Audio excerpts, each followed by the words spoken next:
Well, good morning everyone. So today we're working on a 2012 Ford Flex, and we're going to be changing what I would call rear tie rod ends. These ends have play in them, so they're serviced as an assembly from Ford. I could not find an aftermarket source for them, so there's the Ford part number if you're interested. Comes as a complete assembly, which is fantastic because you can bet the toe adjustment is going to be seized here. The other thing they're going to replace here is this upper knuckle bushing. This bushing inside here has play in it. Now Ford originally doesn't make that serviceable, and they want you to change the entire knuckle for a mere $700 Canadian. But from Dorman you can purchase this knuckle bushing, which is just the bushing. So we're going to proceed to remove the brake caliper to gain access to this upper bolt here, and disconnect the steering or the outer track link. Tilt this out hopefully, and press the bushing in and out with a ball joint press. So we'll get the caliper off and we'll pick up from there. Okay, so I've got the brake caliper removed as an assembly and tied up with a reusable tie wrap, and got a stand underneath the lower control arm because the coil spring is on the lower control arm, and this shock is going to pull up on this knuckle. Once you can remove the bolt, now hopefully we're in a position where you can use the ball joint press here to press that out. Just lift this upper control arm up out of the way, and we should be good to go, hopefully right in that position there. So I've pried the little dust seal off the back side of this bushing assembly to make it easier, and here it is here. It's garbage anyways. I'm going to use this on the back side here, and then the ball joint press on the front, and hopefully that's going to press that out. We'll get of that, and I'm going to use this to reinstall it. This is a bearing race, and it's going to push on the outer circumference of that bushing, not pushing on the center part. If you want to push on this part, it might damage the bearing inside there. Okay, so I found that just pushing on the inner bushing, it would keep twisting, so I put a bolt through it so that the bolt guides it into the press and keeps that bushing from twisting. And you can see that it's starting to move now. I'm using just hand tools. There's not enough room to get an impact gun in here anyways.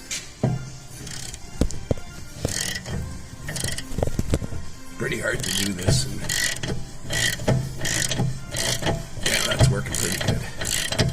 So the trick is to put a bolt in there about 4 inches long, and it keeps the bushing from cocking.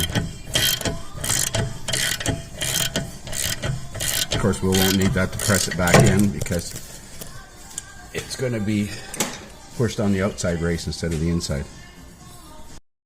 Well, there's the bushing pressed out. You can see the bolt. The bolt kept the inner part of the bushing from twisting, which was happening every time I tried to tighten it up. There's a spacer, and then the bolt comes through the back with the ball joint press.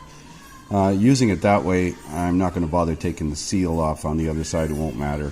I was trying to press on this race here, and I felt it would be better if I could get in there without the seal.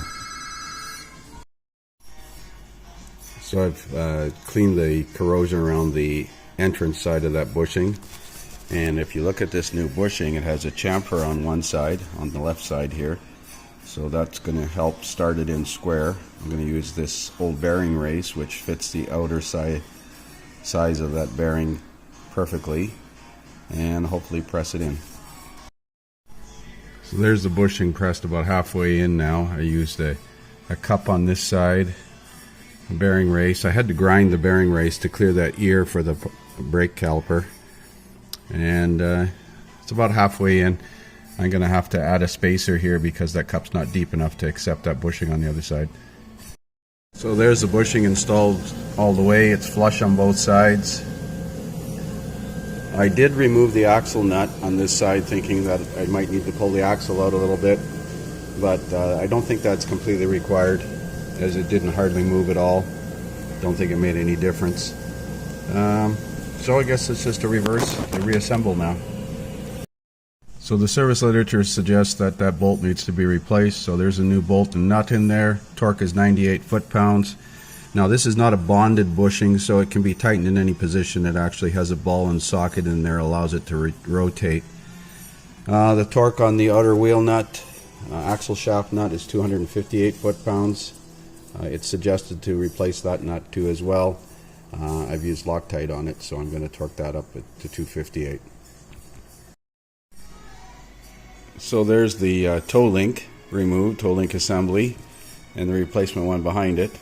What I'm going to do is measure the length of this and lubricate all those threads with never seeds on the turnbuckle there, and adjust it to as close to the same original length as what's in there, because this has to go for a wheel alignment, but hopefully it'll be at least close. That one bolt is accessed through behind the spring, and the other one is a tapered seat. So yeah, let's put it back together. So that inner toe link bushing is a bonded bushing, so it has to be tightened at ride height. So I've left the outer end of it detached from the knuckle, and I put it basically horizontal, and I've torqued that bolt in there. Now we're going to install the tie rod to the knuckle here, which is a bit of a challenge because I've got to pull it down and pry it in place and install a new nut and torque that up. So the torque on this nut, which is to be replaced, is 59 foot-pounds, and the torque on the bolt inside there is 52 foot-pounds, in case you're interested. So this side's all back together, caliper's back on, and now to repeat the same procedure on the other side. But the other side, I don't think I'm going to take this axle nut off. It wasn't necessary. Good to go. Send it for a wheel alignment after.